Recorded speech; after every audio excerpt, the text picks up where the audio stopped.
பார்த்துக் கொண்டிருப்பது தாமரை தமிழ் நியூஸ். புழல் விநாயகபுரம் அருகே சாண்ட்விச் கடையில் 100க்கும் மேற்பட்ட வெளிமாநில குவார்ட்டர் மது பாட்டில்களை மதுவிலக்கு பிரிவு போலீசார் பறிமுதல் செய்து இருவரிடம் விசாரணை மேற்கொண்டு வருகின்றனர். புழல் விநாயகபுரம் அருகே சாண்ட்விச் கடையில் வெளிமாநில மது பாட்டில்கள் பதுக்கி இருப்பதாக அண்ணாநகர் வடக்கு மண்டல மதுவிலக்கு காவல் உதவி ஆணையர் ரவிக்கு ரகசிய தகவல் கிடைத்தது.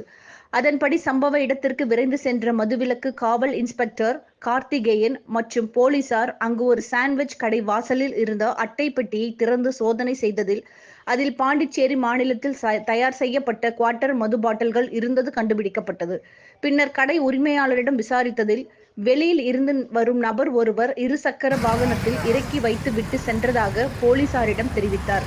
அதன் பின் அங்குள்ள இருவரை காவல் நிலையம் அழைத்து வந்து இது எங்கிருந்து கடத்தி வரப்பட்டது, இது யாரிடம் கொடுக்கப்பட உள்ளது என்பது போன்ற விசாரணை மேற்கொண்டு வருகின்றனர். எப்போதும் பொதுமக்கள் பரபரப்பாக கூடும் இடத்தில் இதுபோன்ற மது பாட்டில்களை வைத்து சென்றது யார் என்பது பற்றி தீவிர விசாரணையில் போலீசார் ஈடுபட்டு வருகின்றனர்.